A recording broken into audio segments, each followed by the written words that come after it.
नमस्कार दोस्तों, मैं मंजू पाठक अपने चैनल में स्वागत करती हूँ। कहिए कैसे हैं आप लोग। आशा करती हूँ कि आप लोग बहुत अच्छे होंगे। तो चलिए आज हम जानेंगे पितृपक्ष से कुछ संबंधित बातें। वो संबंधित बातें क्या है कि बहुत से क्वेश्चन है कि हमारे माता पिता का तिथि याद नहीं है तो हम क्या करें, कब श्राद्ध करें, कैसे करें, कहाँ करें। तो घबराने की कोई बात नहीं है। आपको कुछ भी समझ में ना आए तो अमावस्या तिथि को आप कर दीजिए उनका श्राद्ध, और जो भी दान पुण्य करना है अमावस्या तिथि को ही कराइए। पंडित का भोजन हुआ, उनका जो पूजा पाठ कराना चाहते हैं आप अमावस्या को ही करा दीजिए। तो कोई बात नहीं, बाल उल दाढ़ी उड़ी जो कटिंग करना है आप उसी दिन आप कीजिए, अमावस्या को ही सब कुछ कर दीजिए, तो उसमें दोष नहीं लगता है। दूसरी बात यह है कि पितृपक्ष में महिलाएं श्राद्ध करें कि नहीं करें। अशुद्ध होने पर महिलाएं अपने पितरों के लिए खाना बनाएं कि नहीं बनाएं। तो नहीं, अशुद्ध होने पर पितरों के लिए खाना नहीं आप बना सकती हैं, ये अच्छा नहीं लगता है। हमारे यहाँ नहीं बनाते हैं लोग। उसका निवारण है कि आप जब अशुद्ध हो गई हैं तो और कोई मदद करने वाला नहीं है आपको, तो आप क्या कीजिए कि बिस्कुट वगैरह खरीद के आप कौवा, गाय, कुत्ता को खिला सकती हैं। या फिर और भी ऐसा कुछ खाना है जिसमें लहसुन प्याज नहीं है, अनाप शनाप नहीं है मिक्स, या फिर कुछ जो भी आपसे हो सकता है कि कहाँ क्या सुविधा है आपके पास वो तो आप ही जानती हैं। तो जो सुविधा हो जिसमें लहसुन प्याज ना हो, अनाप शनाप कुछ ऐसा मिक्स ना हो, वो खाना आप रेडीमेड खरीद के अपने कुत्ता, गाय, कौवा को खिला सकती हैं। पितरों को के लिए भी जो आप श्राद्ध के लिए आप खाना जो बनाना चाहती हैं, उनको जो पसंद आता है कि अब पंडित जी को खिलाना है, तो क्या कीजिएगा, कोशिश कीजिए अशुद्ध अवस्था में आप कुछ मत बनाइए। जो आपके घर में कोई जेंट्स है तो उन्हीं से बनवा लीजिए, या फिर किसी का हेल्प लीजिए, तो उनसे आप हेल्प लेके आप बनवा के अपने पंडित को आप खाना बना के खिलाइए। लेकिन अशुद्ध अवस्था में हमारे यहाँ खाना बना के पंडितों को खिलाती नहीं है, खिलाना ठीक भी नहीं है। दूसरी बात यह है कि पितृपक्ष में महिलाएं श्राद्ध करें कि नहीं, तो नहीं, महिलाएं श्राद्ध नहीं करती हैं। अगर बेटा है तो बेटा ही श्राद्ध करें तो अच्छा है। कहा जाता है कि हमारे कुल वंश में ऐसा पुत्र जन्म लेते हैं, उनके पुत्र के जन्म पर खुशियाँ इसीलिए ज़्यादा मनाया जाता है। लोग बोलते हैं लोग कि बेटी होने पर उतना लोग खुश नहीं होते हैं जितना बेटा होने पर खुशी मनाते हैं। इसी दिन के लिए बेटा होने पर लोग खुशी मनाते हैं। क्यों? क्योंकि कुल वंश में एक पुत्र ही ये 15 दिनों में उनको तरण करते हैं। बेटी के लिए नहीं बनाया गया है। बेटी के लिए जिन माता पिता का लड़का नहीं है, सिर्फ बेटी है, तो क्या करें। तो हाँ, बेटी को तो कन्यादान कर दिए हैं, लेकिन उनके शरीर से अगर उनका नाती है तो वो उनके लिए श्राद्ध कर सकते हैं, उनको तरण कर सकते हैं, और उनका अग्नि भी नाती ही दे सकते हैं, दामाद नहीं देते हैं।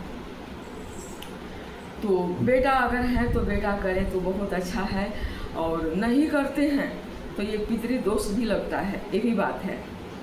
अगर बेटा है तो खुशी खुशी श्राद्ध करें, मन से करें, हृदय से करें कि हम अपने माता पिता के लिए जीते जी कुछ इधर उधर हो गया, कुछ भूल चूक हो गया, कुछ उनको हम कामकाज के समय में हम कुछ नहीं कर पाए, तो कम से कम आज हम स्वस्थ हैं, सक्षम हैं, जिंदा हैं, अच्छे से हैं, तो मरने के बाद भी हमारा जो एक कर्तव्य बनता है वो तो कम से कम कर लें। हमारे यहाँ ऐसे ही होता है। तीसरी बात यह है कि गर्भवती महिलाएं जलाशय में के आसपास, पीपल गाछ के आसपास जलाशय मतलब नदी सरोवर के आसपास उनको नहीं जाना चाहिए, क्योंकि इन 15 दिन में ना देखिए ये आत्मा आती हैं। हमारे पितर जो चले गए हैं ना, तो हम उनको नहीं देखते हैं। वो प्रेत की ये पूजा होता है, सच पूछा जाए तो प्रेत रूप में, आत्मा रूप में उनकर आते हैं, आस लगा के कि हम अपने बाल बच्चा के दरवाजे पर जाके जल पिए या फिर उनको आशीर्वाद दें। तो ये आत्मा का ही पूजा होता है सच पूछिए तो।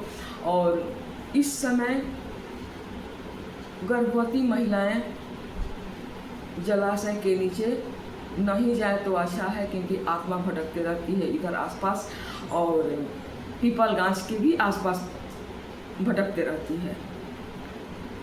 गर्भवती महिलाएं तो नहीं जाए, लेकिन एक बात और भी हमारे यहाँ बोलते हैं कि जो बच्चा अगर छोटा है, जिसका जन्म का बाल अभी नहीं उतरा है, मुंडन नहीं हुआ है, और तो वो भी जलाशय के आसपास ना जाएं, पीपल गाछ के आसपास ना जाएं, क्योंकि उनके लिए भी ये वर्जित है, क्योंकि वो बालक हैं, अबोध हैं, वो अब ये भगवान के स्वरूप हैं, तो उनको भी ये आत्मा प्रवेश होने, शरीर में प्रवेश होने का डर होता है, तो उनको भी जाने न दें। अगर आसपास कुछ जलाशय है तो बचा के उनको रखें। और बहुत ही ज़रूरी है, आप नहीं बचा सकते, कामकाजी महिला हैं, छोड़ के जाना पड़ रहा है, बच्चे निकल के उसी आसपास में खेलने चले जाएंगे, अगर ये मन में डर है तो उनको एक लोहे का छल्ला अंगूठी में पहना दीजिए, और अपने भी गर्भवती महिलाएं अपने भी पहन लीजिए। तो इससे क्या होता है ना कि कुछ आत्मा समाहित होने में शरीर का डर नहीं रहता है। तो ये हो गया। और तीसरी बात कि जिस साल किसी की मृत्यु आपके घर में हो गया है या हमारे घर में हो गया है, तो उस साल भी श्राद्ध नहीं मनाना चाहिए, करना चाहिए, पितृपक्ष में नहीं मनाना चाहिए, क्योंकि श्राद्ध हो गया ना, तो उस साल पितृपक्ष नहीं मनाना चाहिए। हाँ, पितर लोग को मिलान कर दिया जाता है, इसमें दिक्कत नहीं है, इसमें कोई सोचने वाली बात नहीं है, लेकिन पितृपक्ष फिर नहीं मनाना चाहिए। अगर आप चाहते हैं कि हम कैसे श्राद्ध फिर से करें या फिर उनको फिर से पानी दें, फिर से कुछ कर सकें उनके लिए, तो बहुत आपके मन में भावना है तो दान पुण्य कर सकती हैं। दान के लिए कोई टाइम नहीं है, कोई सीमा नहीं है, कोई ये नहीं है कि दान नहीं कर सकते, आपसे जितना हो सकता है। रोज़ आए एक दिन आप एक ही टाइम में सुबह जो खाना बनाती हैं ना, तो सुबह के टाइम में 7 रोटियां बना लें, और 7 रोटियां में एक गाय को, कुत्ता को, कौवा को, ये सभी रोटियां इन तीनों को, जानवर को, सबको खिला दीजिए। इसी में पितर प्रसन्न हो जाते हैं, क्योंकि इसी स्वरूप में कहा जाता है कि वो आते ही हैं, उनका आत्मा इसी के रूप में आते हैं। कुत्ता, कौवा, गाय, तो एक ही बार रोटी बना के रख लीजिए, और उनको आप छत पे जाके या बालकोनी है वहाँ जाके, या फिर और भी कहीं जगह है खुले में जहाँ आपको कौवा, गाय, कुत्ता ये सब मिल सकें, तो आप वहाँ जाके खिला सकती हैं। तो इसमें कोई दिक्कत नहीं है। 5वीं बात कि जिस साल शादी होता है ना, उस साल भी हमारे यहाँ श्राद्ध पक्ष या पितृपक्ष में श्राद्ध नहीं करते हैं, पितर पक्ष नहीं मनाते हैं। पितरों लोग को दान पुण्य तो कोई कोई करते हैं, लेकिन किसी किसी घर में दान भी नहीं किया जाता है। लेकिन मेरा मानना है कि दान पुण्य करने के लिए कोई दिक्कत नहीं है, दान पुण्य कर सकते हैं। दान पुण्य तो रोजे कभी ग्रहण लगता है, कभी कुछ होता है, कभी कुछ होता है, तो आदमी करता ही है, इसमें कोई दिक्कत नहीं है। दान पुण्य कर सकती हैं, लेकिन पितर पक्ष नहीं मना सकती हैं, इसमें वो भी मना है। छठी और अहम बात यह है कि जैसे कि अपने माता पिता के लिए अब हर साल श्राद्ध मनाते हैं, कभी नहीं मनाते हैं, कभी मन होता है, कभी नहीं होता है, कभी पूजा पाठ कर पाते हैं, कभी नहीं कर पाते हैं। तो इससे बेहतर है कि जिन बेटा बहू को माता पिता नहीं है तो वो गया जाके एक ही बार उनको पिंडदान करके आप मुक्ति दिला सकते हैं। या फिर जिन बेटी को मान लीजिए कि बेटा नहीं है उनका, अब सिर्फ बेटी है, तो नाती भी ये कार्य कर सकते हैं। गया में जा हर साल नहीं कर सकते हैं, वो अब कहीं विदेश में है, हर चीज़ संभव नहीं है, उनको नई सुविधा मिल पा रहा है, या फिर अपने ही देश में है तो बाहर रहते हैं, अलग अलग आजकल भागम भागी का ज़माना आ गया, काम काज बहुत ज़्यादा प्रेशर हो जा रहा है तो नहीं कर पा रहे हैं। तो वो क्या करें कि एक ही बार गया में जाके श्राद्ध कर दें, पिंडदान कर दें और उनको मुक्ति दिला दें। गया में वही बेटा बहू जाएं जिनका माता पिता दोनों ही इस दुनिया में नहीं हैं, और जिन बेटी दामाद भी, अगर मान लीजिए बेटी दामाद के पास वो सास ससुर रहते हैं तो उनका नाती जो है वो दोनों चले गए हैं, तो ही जाके गया में श्राद्ध करके उनको मुक्ति दिला सकते हैं।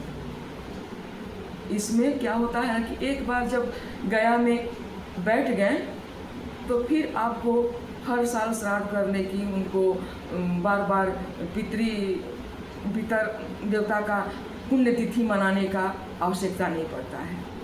वो सब गया में वो बैठ जाते हैं और उनको फिर आशा नहीं रहता कि हमारा कुल वंश का कोई भी आदमी हमको जल अर्पण करे। तो हमारे यहाँ ऐसे ही होता है। आपके घर में कैसे होता है आप लोग देख लीजिएगा, क्योंकि हर गांव का, हर घर का अलग अलग परंपरा होता है। तो हम अपना परंपरा बताए हैं आप लोगों को। और किसी ने क्वेश्चन किया है कि पितृपक्ष में हम शाम को दिया जलाएं कि नहीं जलाएं, अपने मंदिरों में घर में पूजा करें कि नहीं करें, सूरज भगवान को जल दें या नहीं दें। तो देखिए, रोज़ाना पूजा में अपने घर का मंदिर में ऐसे नहीं छोड़ सकते, क्योंकि एक दो दिन का बात नहीं होता है दोस्तों, 15 दिन का बात हो जाता है। 15 दिन ऐसे अपने मंदिर को सुना छोड़ना जैसे तैसे अजीब सा लगने लगता है, या फिर छोड़ना भी नहीं चाहिए। सच पूछा जाए तो भगवान को जैसे रोज़ पूजा करती हैं ना, वैसे रोज़ पूजा कीजिए, उनको भोग भी लगाइए, उनको आरती भी कीजिए, उनको शाम का दीपक भी जलाइए, शाम का दिया भी खाली छोड़ना नहीं है, तुलसी माँ के पास भी रखिए। क्योंकि कुछ ये सूतक पातक नहीं है ना, ये तो सारा दुनिया का रीत है। जो ये आया है इस दुनिया में वो एक दिन जाना ही जाना है। तो उनका शोक में हम लोग पितृपक्ष मनाते हैं, और उनको जो आशा है हमारे दरवाजे पर आते हैं, आत्मा स्वरूप ही आते हैं, तो उनको संतुष्टि के लिए वो जल अर्पण हम लोग करते हैं और उनको हम लोग मुक्ति दिलाते हैं। तो इसीलिए घर का पूजा मत रोकिए, घर की पूजा नहीं रोका जाता है, घर का पूजा डेली कीजिए जैसे करते हैं, और दिया बत्ती भी जलाइए शाम का, सूर्य भगवान को जल दीजिए। लेकिन कहा जाता है कि इन दिनों सूर्य भगवान को जल देने से ना सूर्य भगवान को नहीं मिलता है, ये पितर लोग ले जाते हैं। तो देख लीजिएगा आपके घर में कैसे होता है, वो परंपरा भी फॉलो करना ज़रूरी है। हमारे यहाँ तो यही माना जाता है कि इन दिनों सूर्य भगवान को जो जल देते हैं तो पितर लोग ले जाते हैं, तो नहीं देना चाहिए। जो हर साल श्राद्ध मनाते हैं वही देते हैं, वरना जिसके घर में शादी ब्याह हुआ है जिस साल, वो नहीं देते हैं। जिस साल जिसके घर में कोई अकस्मात मर गए हैं वो नहीं देते हैं। तो यही हमारे घर का नियम, और हम ऐसे ही फॉलो करते हैं, और ऐसे ही हम सदा से करते आए हैं, आज तक करते हैं, और भगवान की कृपा से सब कुछ अच्छा है। तो हमारा वीडियो यहीं तक का था, और भगवान करें कि आप लोग जहाँ हैं, जिस हाल में हैं, उसी हाल में अपने पितरों को खुश रखिए और अपना आशीर्वाद प्राप्त कीजिए। तो चलिए आज हमारा वीडियो यहीं तक था। कथा अच्छा लगा होगा तो एक लाइक ज़रूर कीजिएगा। बहुत बहुत धन्यवाद।